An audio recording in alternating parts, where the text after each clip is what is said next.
सुरपति सिर पर किरीट धारा, जिसमें मणियां कई हजारा।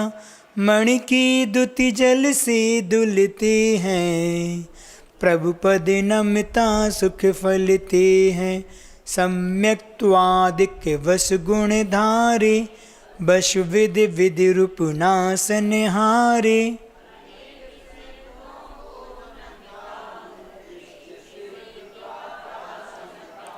श्रुति सागर को पार किया है, सुचि संयम का सार लिया है।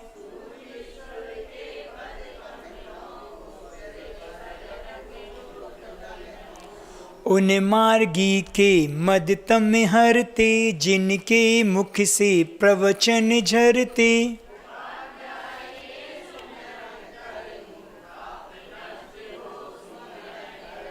समदर्शन के दीपक द्वारा, सदा प्रकाशित बोध सुधारा।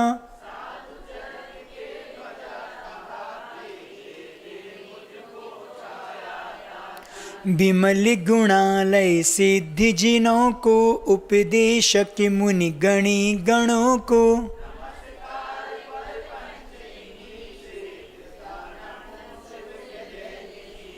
नमस्कार वर मंत्र यही है, पाप नसाता देर नहीं है।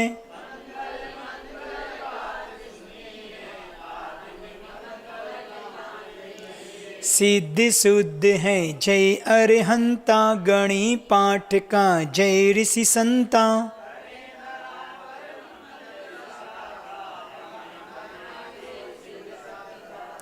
सिद्धों को जिनवर चंद्रों को, गणनायक पाठक वृंदों को।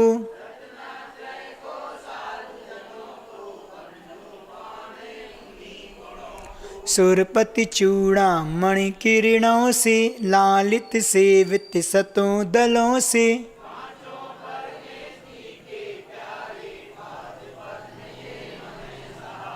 महाप्रातिहार्यों से जिनकी, शुद्ध गुणों से सुसिद्ध गण की।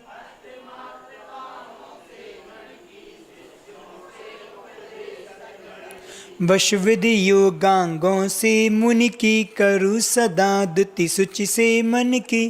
पंच महागुरु भक्ति का करके कायोत्सर्ग, आलोचन उसका करूं हे प्रभु तव संसर्ग। लोक शिखर पर सिद्ध विराजे, अगणित गुण गण मंडित हैं।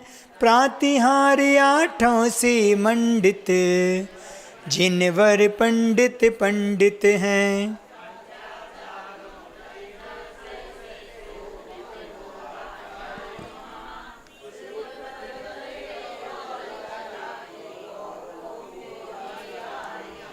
उपाध्याय उपदेश सदा दी, चरित बोध का शिव पद का।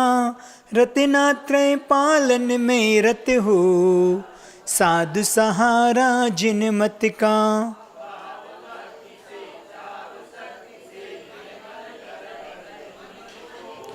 बंधु पूजो अर्चन कर लूं, कष्ट दूर हो कर्म चूर हो। बोधि लाभ हो सदगति हो, वीर मरण हो जिन पद मुझको। मिले सामने सन्मति हो, मिले सामने सन्मति हो। चलिए अब दूसरी फोटोग्राफी वाली किताब ले लें। अपन पहले मंगलाचरण के साथ उच्चारण करेंगे। 6-7 चल रहा था, 7 तक अपन उच्चारण करेंगे, उसके बाद चर्चा करेंगे।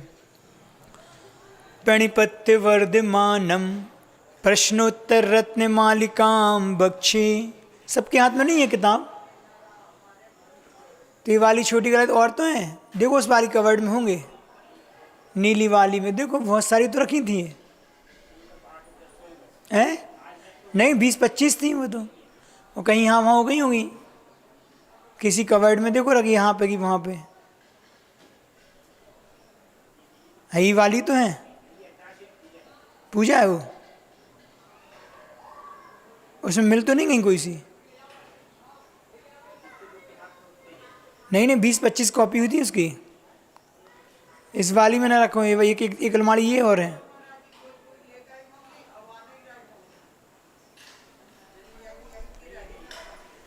चलिए तो फिर सुनिए हमारी।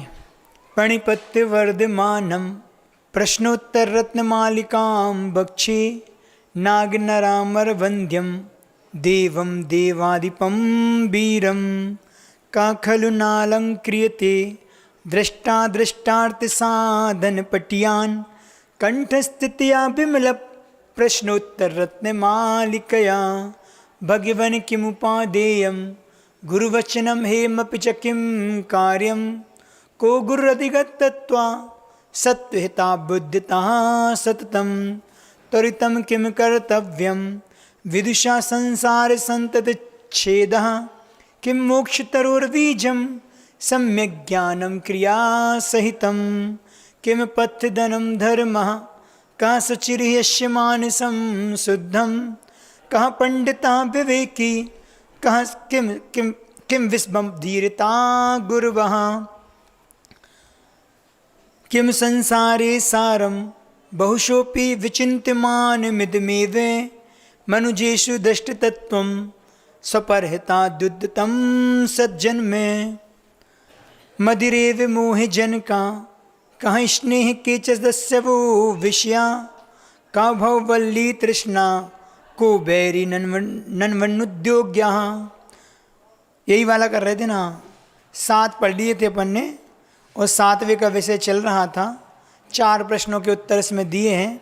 मदिरेव मोहि जनका, मदरा के समान मोह को उत्पन्न करने वाला संसार में क्या है? आचार्य महाराज ने एक शब्द में उत्तर दिया, स्नेह। दूसरा कि संसार के लुटेरे कौन से हैं? केचा दस्यवो अर्थात विषया। संसार में पंचेंद्र के विषय ही हैं हमें लुटेरे के रूप में, जो मेरी आत्मा के धन को लूट रहे हैं। और तीसरा प्रश्न था का भववल्ली, संसार की लता कौन सी है जो संसार को बढ़ाने में कारण है? तो उन्होंने लिख दिया तृष्णा। व्यक्ति की तृष्णा ही संसार में इसका काम करती है। और चौथा प्रश्न है को बैरी, अर्थात संसार में बैरी कौन है? वास्तव में देखा जाए तो पुरुषार्थहीनता ही मनुष्य का सबसे बड़ा शत्रु हुआ करती है। तो कल तृष्णा को अपन ने विषय बहुत समझा। कल अपन ने 99 का फिर एक कहानी भी पढ़ी थी, जो लोग होंगे कि कल हमने पूरी सुना दी थी, दोबारा सुनाना उचित नहीं, अलग से हम सुना देंगे कि हमारी तृष्णा की खाई नहीं भरती कि वो एक सुखिया मजदूर था, कैसे थोड़ा सा अंदर लोभ का साया जागी तो सुखिया से दुखिया हो गया, उसकी तिजोरी आज तक भर रही है। कल कहानी सुनाई थी, आज दूसरी कहानी सुनाएंगे। अपन आगे बढ़ते हैं कि विषय पे बात करनी को बैरी अर्थात शत्रु कौन है? तो किसी भी प्रकार का पुरुषार्थ ना करना ही जीव का सबसे बड़ा दुश्मन है। मनुष्य पर्याय मिली है, कर्म भूमि में जन्म हुआ है, तो मेरा पहला कर्तव्य होता है कर्म करना। आचार्यों ने पुरुषार्थ की बात बताई है, 4 प्रकार के पुरुषार्थ होते हैं। कौन से होते हैं? धर्म, अर्थ, काम और मोक्ष। इन सारे पुरुषार्थ में उन्होंने पुरुषार्थ मतलब करने योग्य प्रयोजन भूत, मतलब जो पुरुष के द्वारा किया जाता है। तो हर क्षेत्र में देखें तो पुरुषार्थ हमारे कार्यकार होता है। लौकिक क्षेत्र में पुरुषार्थ नहीं करेंगे तो आपकी किस्मत भी साथ नहीं देगी। हमने कल भाग और पुरुषार्थ की बात थोड़ी सी रखी थी, आज कुछ बात और बताएंगे उसको लेके। तो वहाँ पे कोई भी चीज़ है, हमारा हर क्षेत्र में पुरुषार्थ कार्यकारी होता है। जो व्यक्ति पुरुषार्थ नहीं करता वह अपने आप में सबसे बड़ा शत्रु होता। पुरुषार्थ की हीनता उसकी शत्रुता में कारण बनती है। तो पुरुषार्थ में क्या क्या प्रयोजन मतलब प्राप्त होता है? तो आचार्य वीरसेन स्वामी हुए, उन्होंने लिखा कि सम्यक दर्शन की जो प्राप्ति होगी, जो मेरे संसार को खत्म करने वाली है। सम्यक दर्शन क्या है? प्रथम सीढ़ी है जो मेरे संसार को खत्म करने वाली है। बस की प्राप्ति कैसे होगी? पुरुषार्थ पूर्वक ही होगी। किसके पूर्वक होगी? पुरुषार्थ। अपन सोचे घर बैठे बैठे सम्यक दर्शन उत्पन्न हो जाए, ऐसे उत्पन्न होने वाला नहीं है। और चारित्र की प्राप्ति भी या मोक्ष की प्राप्ति भी, यह हमारे उसमें सब में पुरुषार्थ पूर्वक ही होगा। बिना पुरुषार्थ के पीछे का कुछ कर दो भैया, बार बार डेली बोलना पड़ता है क्या? पीछे की जला दो वहाँ पे, सारे जीव फिर आगे आते हैं। चारित्र की प्राप्ति, मोक्ष की प्राप्ति पुरुषार्थ पूर्वक होती है। बिना पुरुषार्थ के भोजन भी पेट में नहीं जाता। कौन सी बात बता रहे थे हम?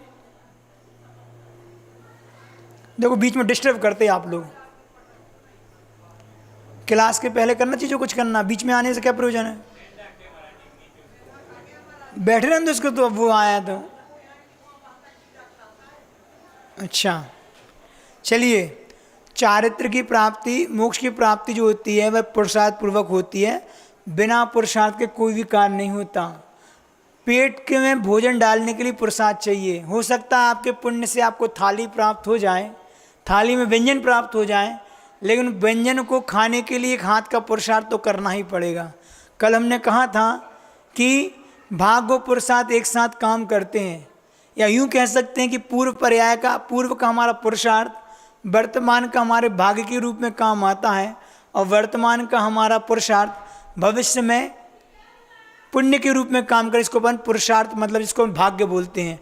तो कहीं ना कहीं श्रम से हमारे लिए ये चीज़ प्राप्त हो जाएंगी। श्रम से आपको दूध प्राप्त हो जाएगा, लेकिन बिना, कहते हैं ना कि बिना श्रम से गोबर मूत्र की प्राप्ति होती है, दूध के लिए एक पुरुषार्थ करना होता है। कहीं ना कहीं ये चीज़ें हमारे लिए मायने रखती हैं। हम एक बात आप लोग को बता रहे थे कि भाग्य व पुरुषार्थ किस प्रकार अपने जीवन में काम करते हैं। जिन्हें भी दुनिया में आज तक मिला है, ध्यान से सुनो, जिन्हें भी मिला है दुनिया में, उन्हें अपने भाग्य से प्राप्त हुआ है। आज तक जो भी मुझे मिला है वह मुझे मेरे भाग्य से प्राप्त हुआ है। जीव बहुत हो जाते हैं, लेकिन जब भी मिला है, जो मिला वह भाग्य से मिला, लेकिन जब भी मिला है वह पुरुषार्थ पूर्वक ही मिला है। आदमी जब भी पाएगा वह अपने भाग्य से ही पाएगा, लेकिन पुरुषार्थ के साथ पाएगा। भाग्य अपन कह सकते हैं हमारा ईश्वर है, और पुरुषार्थ इंसान है। भाग्य क्या है? ईश्वर, और हमारा पुरुषार्थ इंसान है। यही वजह है कि आदमी को पुरुषार्थ और मेहनत तो दिखाई देती है व्यक्ति को, लेकिन मेहनत का फल जो भाग्य है वह हमारे लिए दिखाई नहीं देता। कैसे? तो कहते हैं दो आदमी थे, दोनों को एक कमरे में बंद कर दिया, ठीक है ना। एक भाग्यवादी था और दूसरा पुरुषार्थवादी। 7 दिन दोनों कमरे में बंद रखा। एक कह रहा है कि पुरुषार्थ ही सब कुछ है, और दूसरा कह रहा है कि भाग्य ही सब कुछ है। पुरुषार्थवादी सोचता है कि जब तक इस कमरे से बाहर नहीं निकलूँगा, मेहनत नहीं करूँगा, पुरुषार्थ नहीं करूँगा, तब तक मुझे रोटी मिलने वाली नहीं है। और भाग्यवादी क्या सोचता है? वह सोचता है कि यदि मेरे भाग्य में होगा तो रोटी चलकर यहीं पे आएगी। पुरुषार्थवादी ने कहा चलो जेल की सलाखें तोड़कर भाग चलें। क्या बोला? पुरुषार्थ करना है। भाग्यवादी बोला कि नहीं, सलाखें नहीं तोड़ेंगे, रोटी यहीं आएगी, रोटी यहीं आएगी। वह बोला कि 7 दिन से नहीं आई तो अब कैसे आ जाएगी? भाग्यवादी बोला कि नहीं आएगी। दोनों के बीच में संवाद मतलब वाद विवाद चल ही रहा था कि उस जेल के पास से एक भिखारी गुजरा। उनकी बात चल रही थी, तेज तेज बात कर रहे थे, तो उसके कानों में वह आवाज़ पहुंची कि दोनों को भूख लगी, 7 दिन से भूखे हैं। इसलिए उसने अपने थैले से क्या किया, एक रोटी निकालकर झरोका था वहाँ पे जेल में, उस झरोके जेल से फेंक दी। अब एक कोने में भाग्यवादी बैठा और एक कोने में पुरुषार्थवादी। भाग्यवादी कहता है कि मेरे भाग्य में हो तो रोटी आ गई, मेरे भाग्य में थी तो रोटी आ गई। पुरुषार्थवादी जल्दी से उठा और रोटी को खाने लगा। उसने कहा देखा कि मैंने रोटी को उठाने का पुरुषार्थ किया तो मुझे खाने में क्या मिल गया, रोटी मिल गई। अब आप लोग बताइए कि भाग्य बढ़ा कि पुरुषार्थ है? क्यों? उसने पुरुषार्थ किया, उसको रोटी मिल गई। उस दिन भी हुआ तो आज भी हुआ।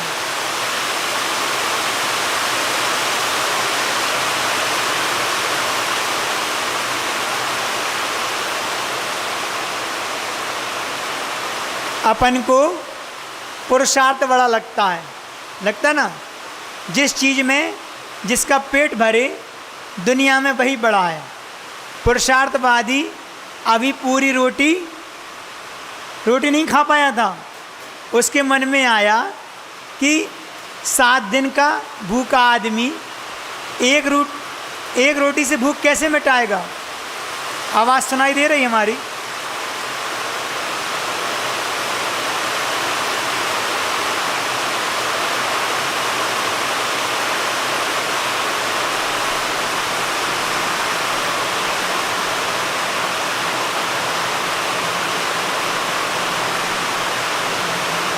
हम बोले पुरुषार्थवादी सोचता है कि 7 दिन से भूखे हैं, एक रोटी में पेट कैसे भराएगा।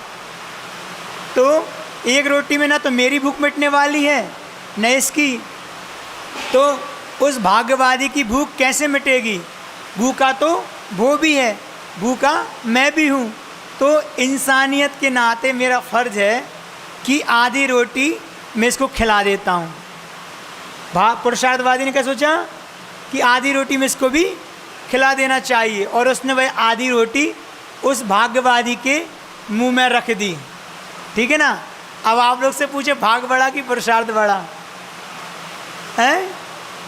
निश्चित ही हमें लगेगा कि दुनिया में भाग्य बड़ा होता है, लेकिन भाग्य कितना भी बड़ा हो, भाग्य कितना भी बड़ा हो, भाग्य मुंह तक तो रोटी ले आएगा, लेकिन वही बात आ गई कि चबाने का पुरुषार्थ तो हमें ही करना पड़ेगा।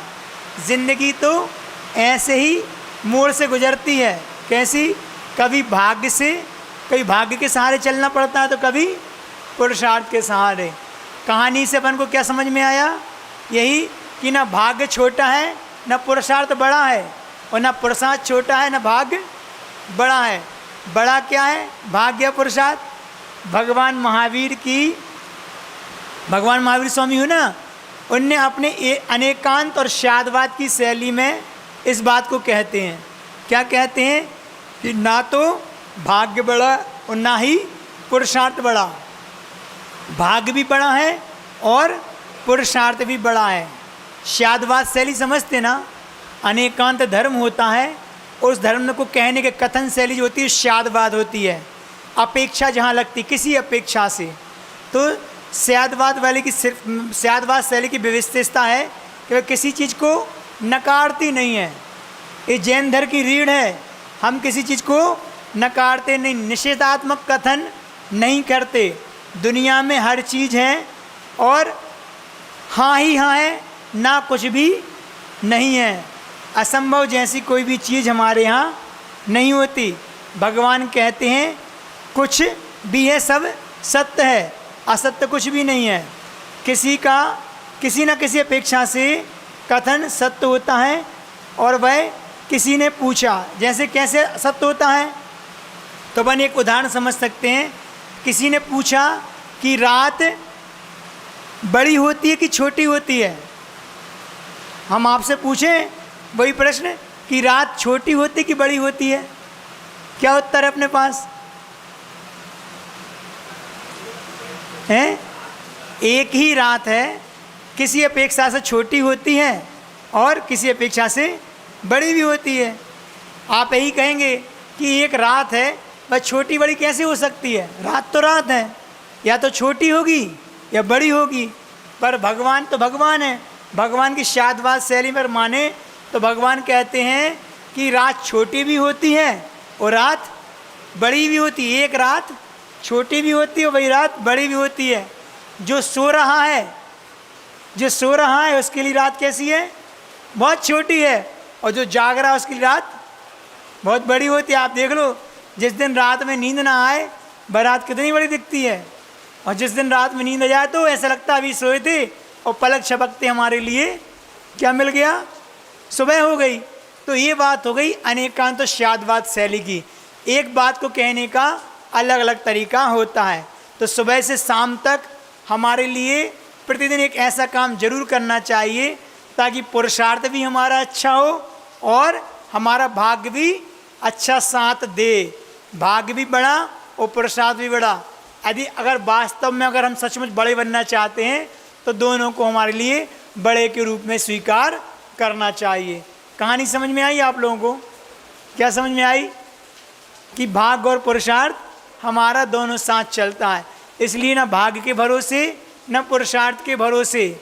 ये बात अपन ने यहाँ आचार्य महाराज जो कह रहे हैं ना कि सबसे बड़ा शत्रु होता है पुरुषार्थ की हीनता, क्योंकि पुरुष है तो बगैर अगर अर्थ का उपार्जन नहीं करेगा, किसी क्षेत्र में पुरुषार्थ नहीं करेगा तो उसको फल प्राप्त हो जरूरी नहीं है। कभी कभी हो सकता है पुण्य से जल्दी प्राप्त हो जाए।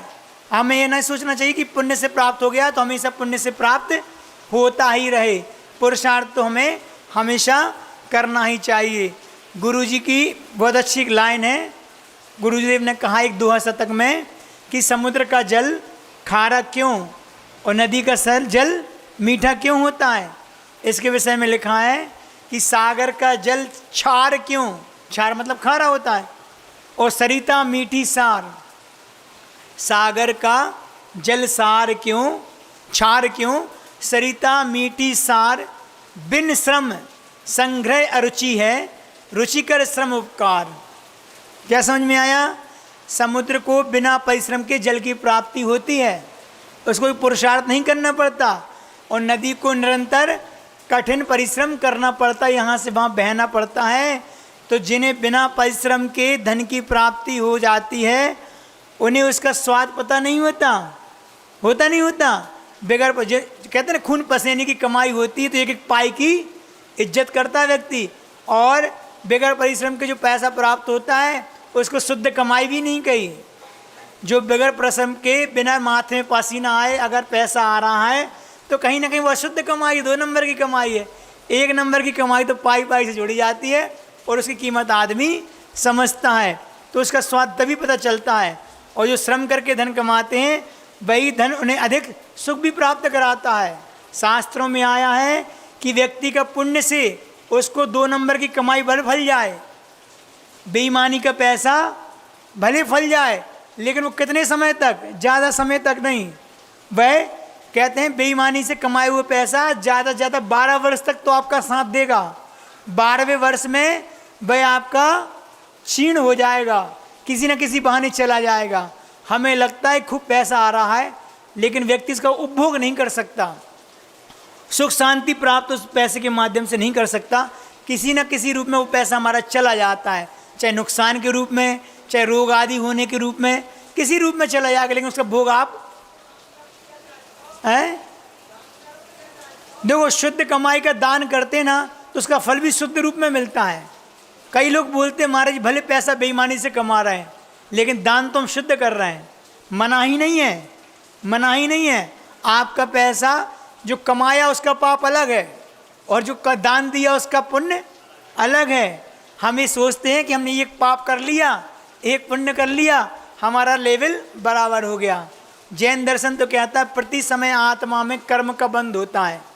प्रति समय हो रहा है, एक समय भी ऐसा खाली नहीं है। जिस समय जैसे परिणाम हम कर रहे हैं, जैसे भाव कर रहे हैं, वैसे भी वो आत्मा में ही चिपके पुद्गल के परमाणु कर्म रूप वहीं के वहीं परिवर्तित होते रहते, कहीं अलग से नहीं आते कर्म, उसी आत्मा में बैठे हैं, वहीं के वहीं चिपक रहे हैं। तो जिस समय आपने अच्छा सोचा, अच्छा किया, उस समय आपको अच्छा कर्म का बंध हो गया। जिस समय आपने बुरा सोचा, बुरा किया, बुरा, तो उसका बुरा बंद हो गया। उसका क्या इंटेंसिटी है, किस उद्देश्य को लेकर कर्म बंधा, उसकी कम ज़्यादा वहाँ बनेगा, पुण्य का कम ज़्यादा अलग बनेगा, बराबर कुछ नहीं होता। उसका फल भी भोगना पड़ेगा, इसका फल भी भूलना पड़ेगा। तो भले 2 नंबर की कमाई कर रहे हैं लेकिन उसका फल अलग रूप मिलेगा। और इसके बाद अगर उसका दान देने का भाव हो रहा है, वो देता भी लोग। ऐसे लोग हैं, हमारे संपर्क में एक व्यक्ति है, शुद्ध उसकी सट्टे की कमाई है। जैन व्यक्ति हैं, सट्टा खिलाता है, खूब पैसा आता है, लेकिन साधुओं की वैयावृत्ति भी खूब, भक्ति भी बहुत है, धर्म के प्रति आस्था भी है, उसको पता है।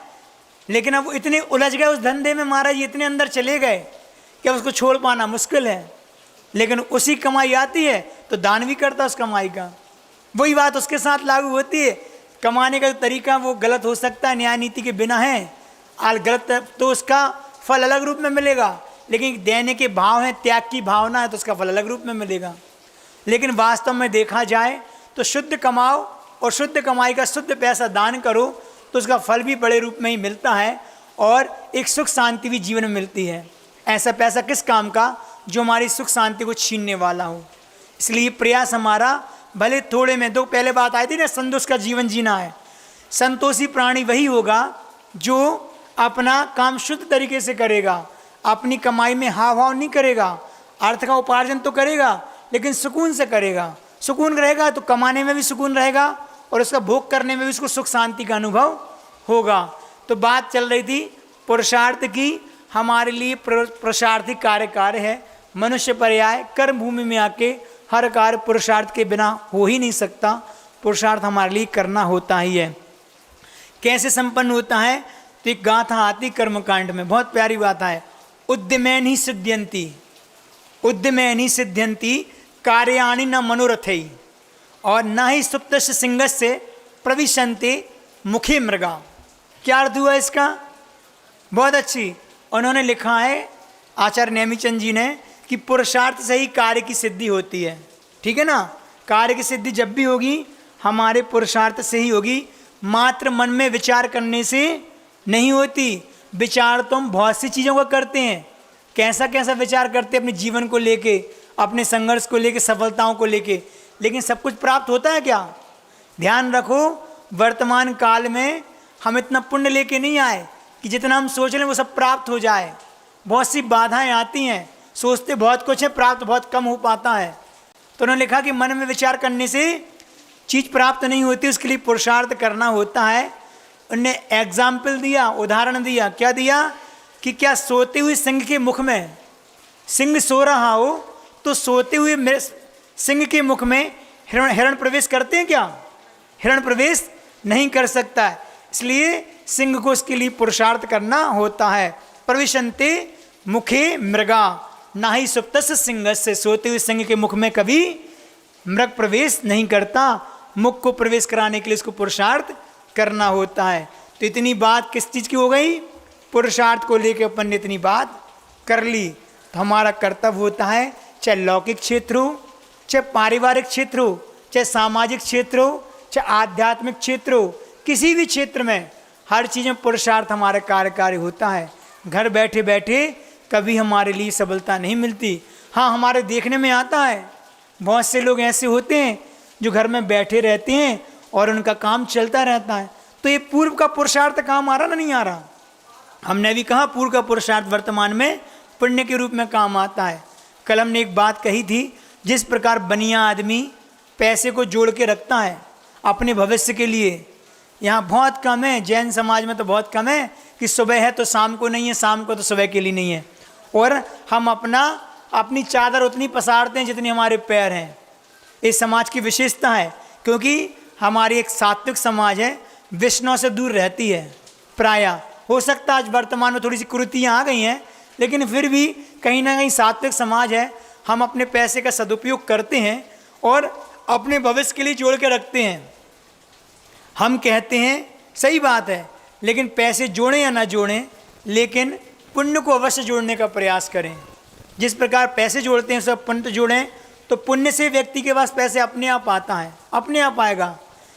कहते जो पैसा आता है वह पुण्य के योग से आता है। आने का जो रास्ता होता है वो पाप का भले होता है।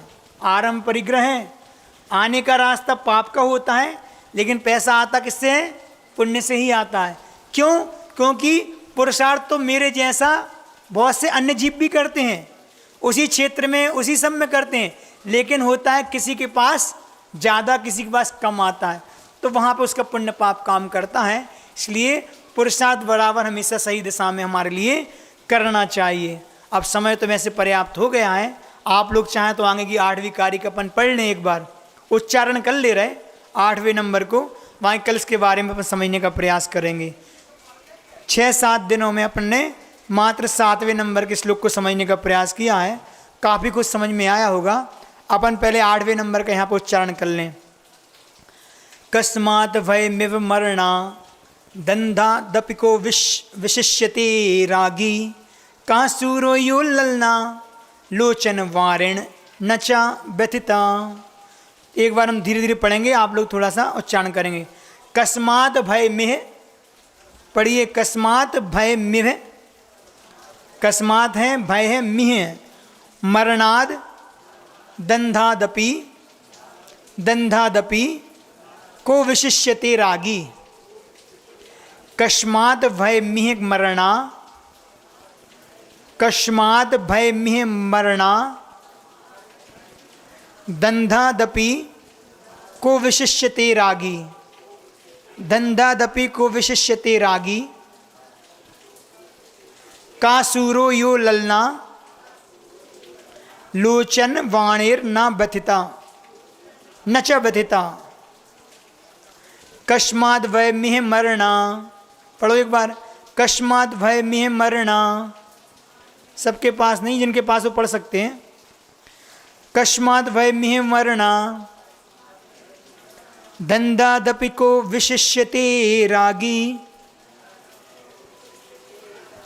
कासूरो यो ललना, लोचन वाणीर्न च व्यथिता। इसका हिंदी का पद्यानुवाद और एक बार देख लें अपन।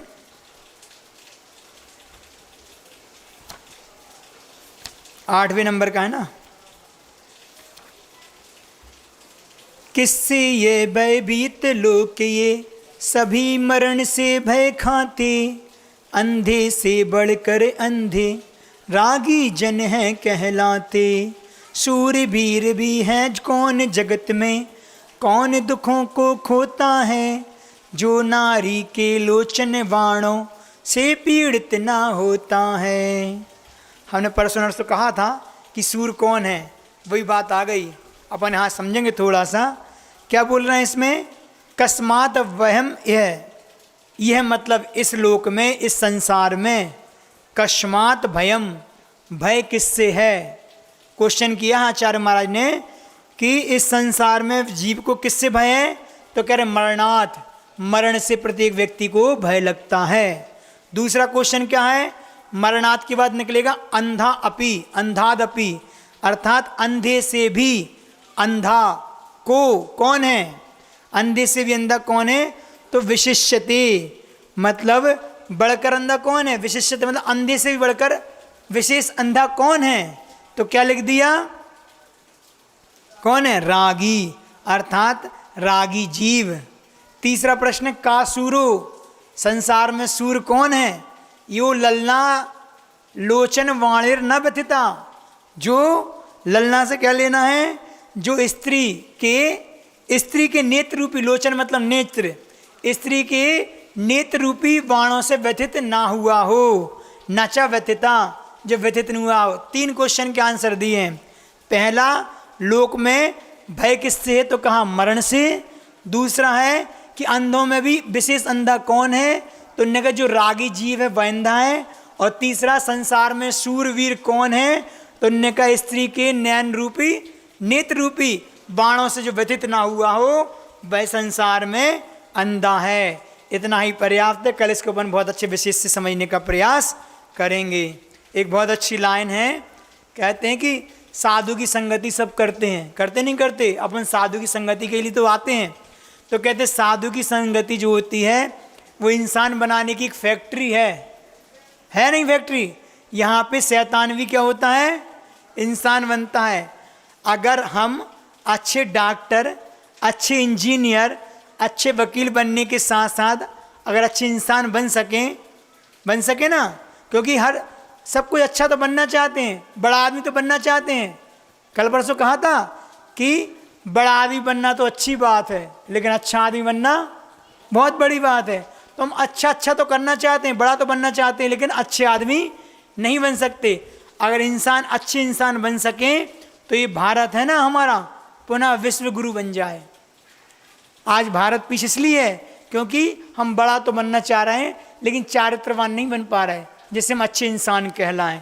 तो कहते हैं हमारा जो धर्म है वह कट्टरवादिता नहीं है, हमारे धर्म में कट्टरवादिता नहीं, कर्तव्य है। बताइए ना, धर्म कट्टर होता, कट्टर नहीं होता, कर्तव्यवाद होता है। धर्म लोगों को जीतने की नहीं, हमारा धर्म लोगों को जीतने की नहीं, लोगों के दिलों को जीतने की बात करता है। बहुत मानने रखता है। दूसरे लोग लोगों को जीतना चाहते हैं, हम लोगों के दिलों को जीतने की बात करते हैं।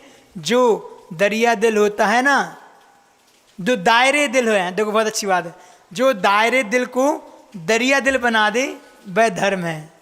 दायरे हैं ना, जो दूरियां बोलते हैं, एक दूसरे के बीच में फासले को बोलते हैं, उन फासलों को दूर करने का काम क्या होता है? धर्म करता है।